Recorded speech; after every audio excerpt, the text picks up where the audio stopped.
Já, komið sæl. Það eðlilegt að menn tæki þetta viðfangsefni til umfjöllunar því að þetta eitt stærsta deilumál sem uppi hefur verið í íslensku þjóðfélagi síðustu áratugina og því miður útlitið þannig í þeim málum að þó að þjóðin hafi sagt sitt álit með skýrum hætti í síðustu alþingiskosningum hvað það vildi í þessum efnum að þá tekst stjórnarflokkunum að finna aðra lausnir sem að nálgast meira sjónarmið þeirra sem urðu undir í kosningunum en sjónarmið þeirra sem unnu þær.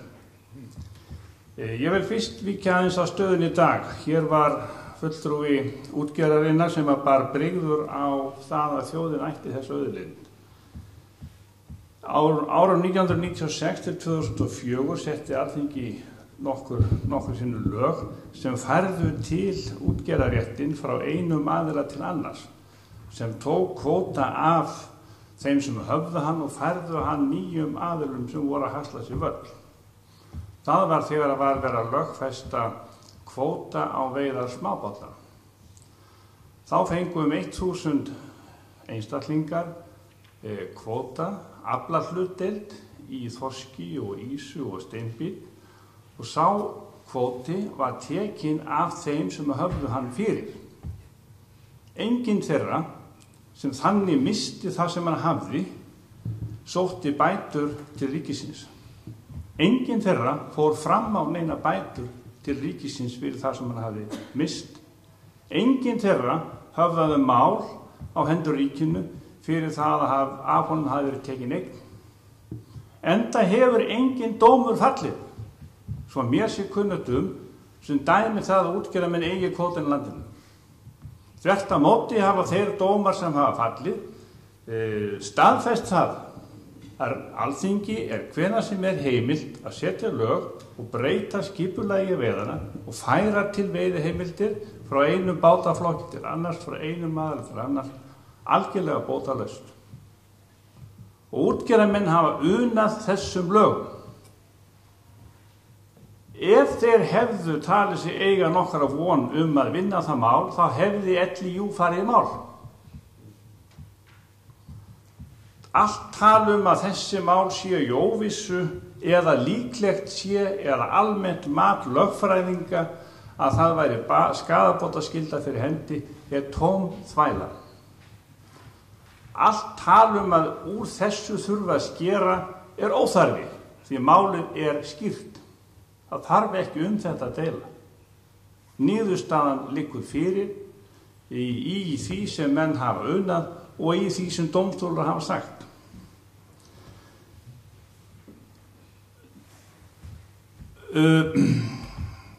Þeir útgerðarmenn sem Örn Pálsson talaði hér fyrir fengu gefins kvóta. Þeir þurftu ekkert að borga fyrir kvóta. Hví ætti ríkið að þurfa að borga þeim fyrir að breyta lögum? En ég vek athygli á því að þeir sem hafa þetta undir höndum og fengu það fyrir ekki neitt, þeir vilja ekki láta aðra fá það fyrir ekki neitt. Þeir vilja láta aðra borga sér fyrir að fá að veiða það sem þeim var gefið. Örn nefndi það að þeir verið látnir borga 500 milljónir króna í veiðigjald. En hann nefndi það ekki að þegar þeir sem hafa veiðiréttinn undir höndum semja við annan útgerðarmann að hann veiði fiskinn þeirra, þá látar hann borga sér miklu hærra verð. Á síðasta fiskveiðiári borguðu þeir ríkinu 6,46 krónur fyrir hvert kíló af þorski sem þeir veiddu. Þeir létu aðra útgerðarmenn borga sér 300 krónur fyrir að veiða þennan sama fisk. Þetta nærri 50 sinnum hærra verð, 4.900% hækkun. Fyrir 30 árum var maður hér Reykjavík dæmdur í fangelsi fyrir okur á peningum, hann lánaði með 20% vöxtum. Þetta staðreyndin í þessu máli, menn eru að taka vexti upp á 4.000–5.000%. Á venjulegur íslensku heitir þetta glæpastarfsemi. En þeir eru ekki glæpamenn, vegna þess að þetta samkvæmt lögum. Og við skulum gera greinarmun á því. En þetta starfsemi sem almennt skilgreind sem glæpastarfsemi. Og það gengur ekki að ríkið ákveðið að nokkri menn megi nýta tiltekið réttindi, borga lítið fyrir, en þeir megi láta aðra nýta réttindin og borga sér mikið fyrir. Það er það sem ekki gengur. Og það er það sem þarf að breyta. Og það sem þarf að breyta er það sem við gerðum 1996 til 2004, þegar við hleyptum 1000 nýjum mönnum inn í atvinnugreinina. Ungir og vaskir menn allt land sem sýndu hæfni sína til þess að veiða fisk og gera úr báta og ýttu öðrum til hliðar sem voru lagfæri við það. Núna vilja þeir sem fengu þennan aðgang á sínum tíma með þessum hætti loka hurðinni fyrir þá sem á eftir koma. En hún þarf að vera opin áfram. Og það er hlutverk þeirra sem setja lög að sjá til þess að leiðin fyrir nýja aðila sé alltaf opin. Og hún verður ekki opin nema í gegnum samkeppni, nema í gegnum jafnræði og nema í gegnum útboðsferli á réttinum þar sem allir geta komið að og spreytt sig. Málið er nefnilega ekki að það þurfa að setja svo mikið af sérlögum sjávarútveginn. Þvert á móti, það þarf að setja samskonar reglur sjávarútveg og gilda aðrar atvinnugreinar. Hvernig hastaði menn sér völl í verktakabransanum? Þeir sem bjóða í vegaframkvæmdir, byggingaframkvæmdir. Þeir bjóða í, þeim er gefinn kostur á að bjóða í. Þeir mega bjóða í. Og ríkið meira séu sett lög sem skylda ríkið til þess að bjóða út öll meiri háttar verkefni. En ekki sjávarútvegi. Ekki það að nýta fiskimiðin, þá þarf ekki að bjóða það út. Þá á það að vera réttindi sem menn eiga að hafa áratugum saman. Og nú er menn að ræða það að láta þá sem hafa haft þessi réttindi í 20 ár samning til að hafa því í 30 ára, með framlengingu í önnur 30 ára. Það er ekki jafnræðisgrundvöllur. Það er ekki samkeppni.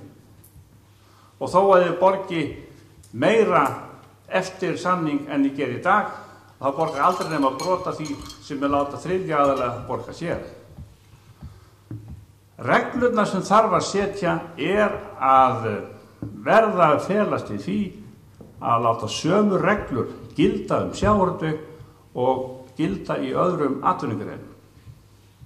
Meira að segja það, smáræði, að reka mötuneytið í sjúkrahúsinu á Fáskrúðsfirði, á Norðfirði, er boðið út. Það er boðið út. Vegna þess að ríkið segir, og það er með réttu, það er besta leiðin til að tryggja að ríkið geti veitt þessa þjónustu með þessum bestum hætti fyrir sem minnstan pening.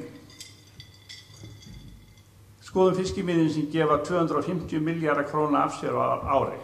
Hver er besta leiðin til að tryggja það við fáum sem mest verðmæti fyrir að nýta þessi fiskimið og það verið gert með sem minnstum tilkostnaði? Er það með því að semja við þá félaga til 65 ára að nýta fiskimiðin? Það segja þeir. Örn Pálsson kom fram á fund á Ísafirði 12. maí fyrir rúmu ári og sagði: ég vil fá samning til 65 ára. Og við gáum honum veiðiréttinn ókeypis með lögum árið 1996 til 2004.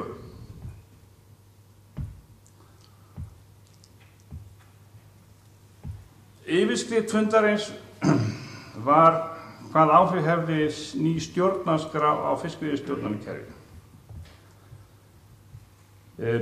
Mér sýnist það ekki óumdeilt og mér sýnist að það yrði örugglega þrætt þennan lagatexta ef hann yrði settur í stjórnarskrá en það má segja líklegast yrði að kerfið yrði með tímabundnum samningum þar sem að gjaldið sem greitt væri yrði hærra en er í dag. Annað er óljóst að mínu mati.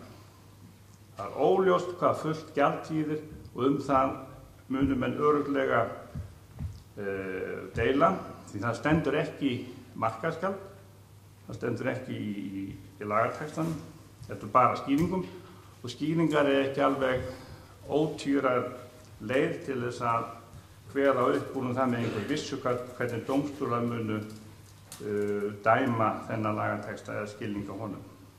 Hóflegur tími er mjög opið. Mér heyrist á Ólínu og þeim félögum í ríkisstjórninni að 30 ára samningur sé hóflegur. Og nefndi ég 30 ár? 20 + 15 frá ykkur á kortinu. Við höfum nú bara frumvarp Ólína. Við höfum frumvarpið. Frumvarpið sem var rekið tilbaka? Já, sem var rekið tilbaka. Hvað frumvarp er það? Ég tala um frumvarpið sem ríkisstjórnin lagði fram. Sem var rekið tilbaka?